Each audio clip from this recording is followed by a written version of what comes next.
Meniti kesuksesan melalui perannya dalam sebuah sinetron, nama Prilly Latukonsina kian bersinar ketika dirinya mulai mengembangkan sayap ke ranah layar lebar. Memiliki segudang kesibukan dalam dunia perfilman tanah air, rupanya membuat aktris muda ini dapat bersaing melalui karya peran yang selalu maksimal ia lakukan.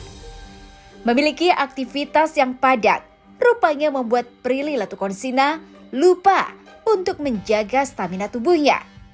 Sempat merasakan sakit yang luar biasa di bagian perutnya, Prilly pun akhirnya dilarikan ke sebuah rumah sakit hingga jalani penanganan khusus. Padatnya aktivitas terkadang membawa nikmat, namun tak jarang pula membawa sebuah derita. Bagaimana tidak? Jadwal istirahat yang kurang hingga waktu makan yang tak menentu pastinya membuat daya tahan tubuh seseorang menjadi lemah. Hal itulah yang dirasakan oleh Prilly Latukonsina. Meski demikian, Prilly pun kini mulai menjaga pola hidupnya dengan baik lantaran kapok dengan apa yang telah ia derita. Kembali beraktivitas, kini Prilly menceritakan pengalamannya saat menjadi dosen di sebuah universitas ternama di Indonesia. Menjalani perannya sebagai dosen praktisi, rupanya ini merupakan salah satu mimpinya sejak kecil. Mendaftarkan diri secara sistem hingga dapat membagikan pengalamannya merupakan hal berharga yang tak dapat ia lupakan dalam perjalanan karirnya.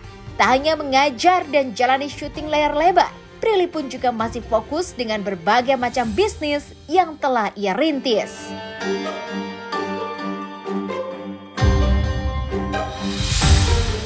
Menjadi anak muda yang sukses di berbagai lini, adakah keinginan Prilly untuk melepas masa lajang di usianya yang telah menginjak 26 tahun? Dan adakah kriteria khusus untuk pasangan idaman seorang Prilly Latukonsina?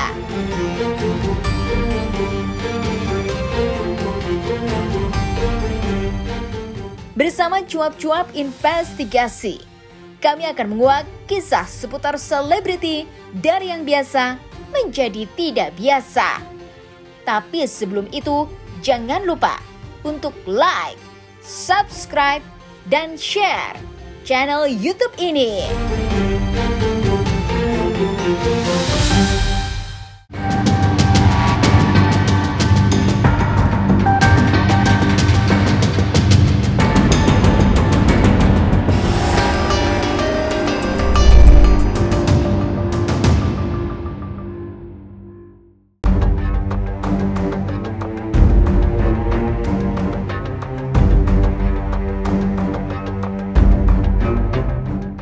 Disibukkan dengan kegiatan syuting yang tanpa jeda, membuat Prilly Latukonsina harus berhenti sejenak dari aktivitasnya. Bukan untuk berlibur, namun Prilly harus dilarikan ke rumah sakit lantaran rasa sakit di bagian perut yang tak tertahankan. Kerap telat makan hingga mengkonsumsi makanan yang tak sehat, membuat dirinya harus meninggalkan lokasi syuting akibat rasa sakit yang luar biasa tersebut. Meski tidak sampai proses operasi, namun Prilly mengaku bahwa dirinya harus tetap dalam pengawasan hingga mengkonsumsi obat khusus.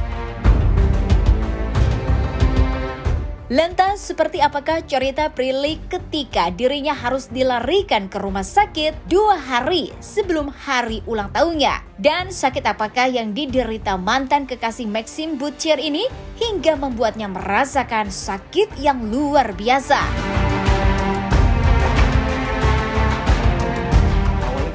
Banget itu karena infeksi ususnya tuh lagi di tengah-tengah syuting film. Terus ya udah kan, istirahatlah 2 hari, lanjut syuting film lagi. Kambuh H-2 sebelum aku ulang tahun.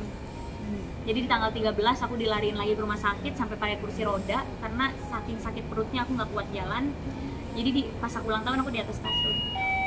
Itu bener-bener menyedihkan banget, aku nangisnya luar biasa karena 1 sakit, 2 harus cancel kerjaan, harus agak lumayan istirahat, terus ulang tahun nggak jadi deh tuh rencana ulang tahun sama temen apa segala macam nggak jadi. Temen aku ke rumah nemenin aku sakit, tapi ya disyukuri aja karena hikmahnya berarti aku harus istirahat.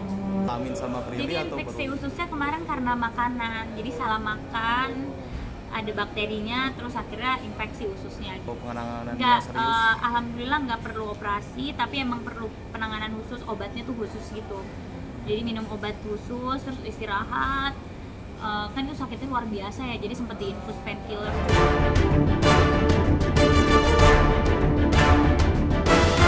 Menderita karena infeksi usus, Prilly Latukonsina kini lebih menjaga asupan yang masuk ke dalam tubuhnya. Dilarikan ke rumah sakit saat masih menjalani proses syuting. Prilly menyebut bahwa ada hikmah di balik tiap kejadian. Bagaimana tidak? Dengan adanya kejadian tersebut, Prilly akhirnya dapat beristirahat dari kegiatan syutingnya yang panjang. Bukan pertama kalinya wanita berdarah Ambon Sunda ini dilarikan ke rumah sakit. Namun kali ini nampaknya membuat Prilly benar-benar kapok untuk jajan sembarangan hingga membenahi waktu istirahatnya. Lantas seperti apakah Prilly Latukonsina mengatur pola waktu kerjanya? Dan pasca keluar dari rumah sakit, apa sajakah yang dikonsumsi oleh Prilly Latukonsina untuk setiap harinya? Iya, sekarang jadi kayak sampai pas sakit kemarin tuh akhirnya aku sama timku meeting lah berembuk gitu. Kayaknya aku nggak mungkin kerja terus kayak gini yang kayak nggak ada jedanya. Jadi ya manajerku udah mensiasati di tahun 2023 tuh at least ada istirahatnya di setiap project. Terus ada jam kerja, jadi aku nggak yang sampai pagi terus kayak gitu sih. Jadi ya udah banyak nolak-nolakin juga, nolak-nolakin pekerjaan di tahun depan karena alasan kesehatan, dan aku nggak mau kerjaannya tuh mepet-mepet. Jadi dari film yang satu langsung lanjut film lagi, karena itu capek banget kan badan aku. Belum lagi aku tuh juga nggak cuma main film kan, aku ada beberapa bisnis di luar main film, ada beberapa pekerjaan di luar main film, ngeproduserin juga, ngurusin PH gitu. Jadi gimana harus bisa otaknya tuh juga dikasih istirahat. Wah iya, aku udah nggak berani lagi makan sembarangan atau deliver food gitu ya, bener nggak berani lagi karena itu sakit perut tersakit di dalam hidup aku. Kayak 26 tahun aku hidup itu sakit perut tersakit. Jadi aku tuh bener-bener sampai nggak bisa jalan, gerak aja tuh perutnya rasanya kayak ditusuk-tusuk gitu. Jadi setiap aku pengen jajan, aku ngebayangin rasa sakit itu. Jadi kayak nggak berani jajan. Bahkan sama dokter tuh udah dibolehin minum kopi, kayak nggak apa-apa minum kopi, tapi tetap nggak berani, tetap paling setengah aja gitu.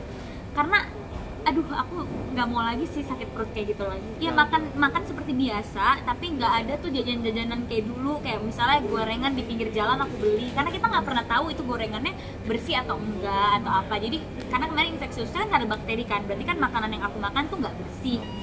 Nah jadi bener-bener aku nggak berani lagi makan di pinggir jalan, jajan-jajan gitu. Pokoknya sebisa mungkin bawa bekal atau ya makannya makan catering gitu yang memang udah disediain di produk.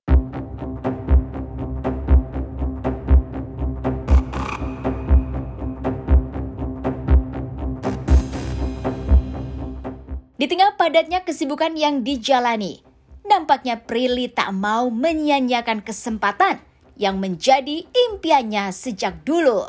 Jangan kemana-mana, tetap di Cuap-Cuap Investigasi.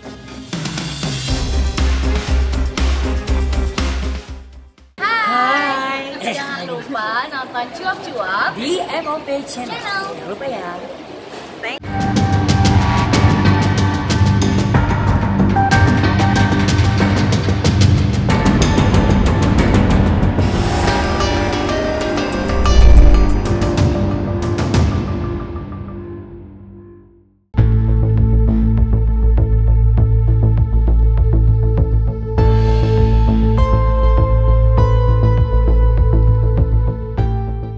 Seperti tak pernah merasa puas dengan apa yang telah dicapai, kini wanita kelahiran 15 Oktober 1996 kembali mencoba hal baru. Bukan hanya sekedar mencoba, namun hal ini merupakan hal yang telah ia idamkan sedari kecil. Mewujudkan mimpinya sebagai seorang pengajar, Prilly pun mencoba untuk menjadi seorang dosen praktisi di sebuah universitas negeri.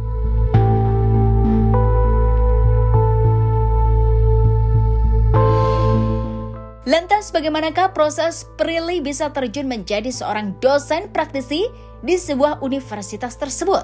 Dan adakah privilege yang didapatkan oleh Prilly sebagai artis dalam proses mengajarnya?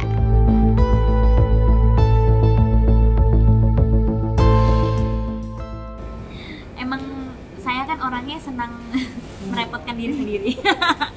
Nggak, sebenarnya aku tuh emang senang mencoba hal-hal baru. Terus karena aku memang punya ketertarikan di dunia pendidikan, terus kemarin Kemendikbudristek ada program praktisi mengajar di mana orang-orang praktisi-praktisi yang memang udah lulus S1 itu bisa sharing ilmunya di universitas menjadi dosen praktisi. Lalu aku melihat ada program seperti itu, aku daftar dong. Di saat aku lagi repot sama schedule filmku, aku tetap daftar gitu. Dan aku daftarnya manual ya. Aku bener-bener nggak ada tuh privilege aku Prilly Latukonsina terus aku langsung gitu jadi dosen. Nggak ada, aku daftar registrasi beneran secara formal. Aku bikin CV, terus kayak konsentrasinya di mana dan segala macam. Terus alhamdulillah dapat tawaran dari UGM, Universitas Gadjah Mada. Ya UGM kan universitas yang luar biasa bagus, mahasiswa-mahasiswanya terkenal sangat kritis, pinter gitu. Jadi aku merasa terhormat juga lah bisa punya kesempatan ngajar di UGM. Akhirnya mengajar lah saya. Yang pas aku di Visipol itu kajian selebritas. Jadi isi mata kuliahnya tuh kita mempelajari tentang branding, self branding, terus media, krisis handling gitu. Yang masih ada hubungannya sama kuliah aku dulu. Aku kan dulu public relation kan. Kajian selebritas juga kita membicarakan soal itu. Ada sangkut pautnya sama public relation, bagaimana seseorang mengatur status selebritas yang mereka punya gitu, prosesnya seperti apa. Enggak sih, aku di kelas tuh bener-bener pure ngajar. Nggak pernah aku kayak mempromosikan keartisan aku gitu. Jadi emang ya it's totally different lah gitu. Karena kan aku juga banyak kerja di belakang layar, itu sih yang lebih aku highlight gitu. Kalau mereka kerja di industri kayak gini kayak gimana dan segala macam. Misalnya mereka pengen kerja di publicist kayak gimana, menghandle krisis di media kayak gimana, kayak gitu sih. Jadi aku nggak pernah yang kayak mempromosikan aku siapa dan aku udah ngapain aja di industri, enggak sih. Jadi emang kalau mereka bertanya soal itu ya aku akan jawab. Tapi kalau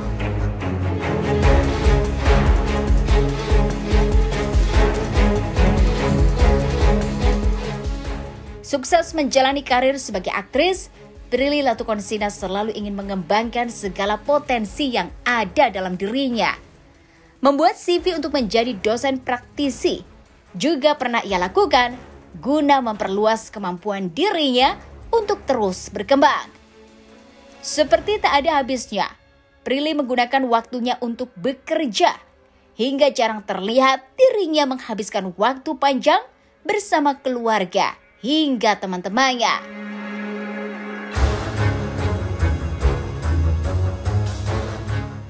Sudah sampai di penghujung tahun, adakah hal-hal yang belum dicapai dan belum dilakukan oleh Prilly Latukonsina?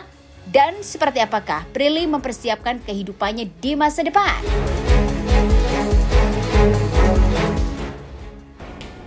Alhamdulillah sih semua yang pengen aku lakukan udah aku lakukan semua di 2022 ya. Alhamdulillah banget, kayak dari segi pekerjaan yang aku impikan alhamdulillah udah dapet. Terus juga cita-cita dari kecil aku pengen jadi guru atau dosen, alhamdulillah udah terjalani. Jadi ya tahun depan tuh tinggal menjalani semua yang udah aku dapat sekarang, tinggal diterusin aja, tinggal dijalanin, diatur waktunya sebaik-baiknya, dipertahankan lah di kebetulan kalau di bisnis aku memang sekarang konsentrasinya mengembangkan yang udah ada. Karena aku nggak mau lahirin produk lagi tapi nggak maksimal. Jadi yang udah aku punya sekarang itu lagi di scale up lah, kayak dari restoran, aku baru aja pindah ke tempat yang lebih luas, terus udah mulai mau bekerja sama dengan orang-orang yang memang bisa meng-scale up bisnis aku. Terus bisnis perhiasan aku juga kita lagi mau launching desain-desain baru dan gebrakan-gebrakan baru untuk tahun depan. Habis itu ya jadi bisnisnya tuh lagi di scale up lah. Terus kan aku baru aja bikin production house kan. Nah, production house kita di 2023 akan memproduksi banyak karya, alhamdulillah. Jadi lagi konsen di situ gitu. Jadi benar-benar membesarkan apa yang sudah aku punya. Ya mungkin karena aku kerjanya tuh dari dulu ya, dari umur 13 kan aku udah kerja. Jadi aku memang dari umur segitu udah dilatih untuk punya tanggung jawab orang dewasa gitu. Waktu umur 13 aku kerja ya sama orang dewasa juga, ketemu kru, ketemu apa segala macem.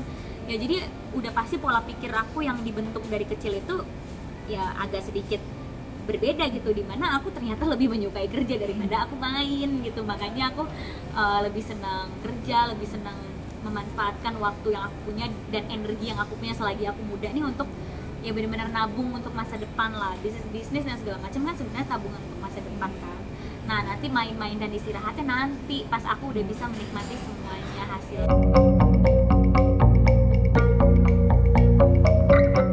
Fokus ke masa depannya, Prilly rupanya tengah mempersiapkan banyak hal demi kehidupannya yang lebih mapan. Jangan kemana-mana, tetap di Cuap-Cuap Investigasi.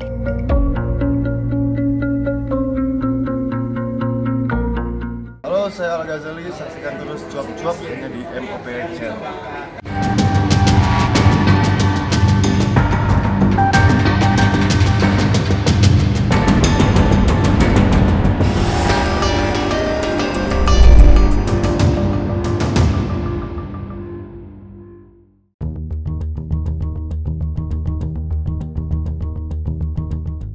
Menjalani segalanya secara bersamaan di usianya yang masih muda, rupanya Prilly tak ingin menghabiskan masa mudanya hanya untuk bersenang-senang.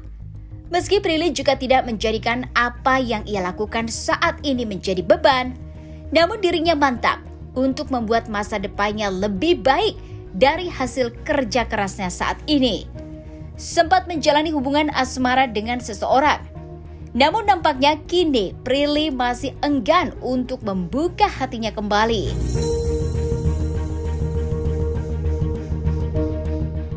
Lantas, seperti apakah respon Prilly ketika ditanya mengenai sosok pendamping hidup? Dan adakah target menikah yang telah ditetapkan oleh Prilly Latukonsina?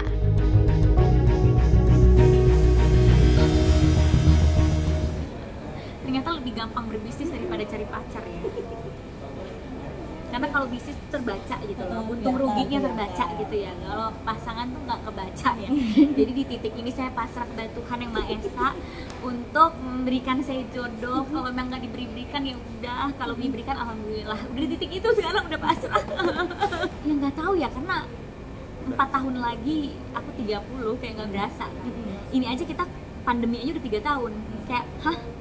Gitu, kayak skip banget ya sih hidup mah, kayak lewat aja gitu waktu. Jadi aku benar-benar nggak tahu gitu. Kadang aku suka bilang ke mama papa, nggak ada hilal lagi pak gitu, kayak udah 26 nggak ada tanda-tanda gitu, gimana ya, ya udahlah.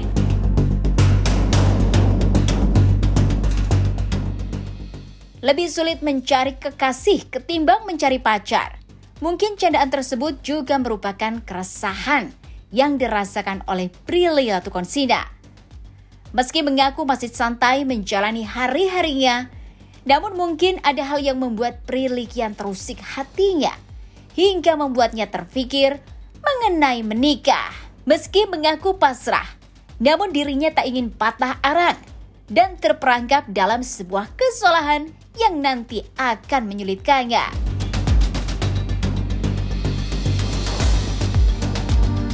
Lantas adakah tanggapan dari orang tua Prilly atas status single yang masih bertandang pada dirinya? Dan adakah kriteria yang ditetapkan oleh Prilly untuk calon pendampingnya kelak?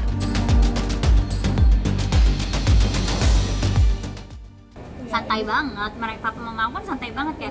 Udah nikmatin aja selagi bisa. Nikah mah pasti insya Allah jodohnya ada. Gak ada kriteria, gitu-gitu aja, standar lah kriteria aku mah sebenarnya sama aja kayak kriteria cewek-cewek pada umumnya. Pasti pengen punya pasangan yang bertanggung jawab, yang bekerja keras, yang pasti baik, bisa memperlakukan kita dengan baik, menghargai kita gitu, setia. Ya semua cewek juga maunya kan kayak gitu guys sih, tapi ya susah aja nyarinya gitu. Jadi ya kita lihat, doakan saja.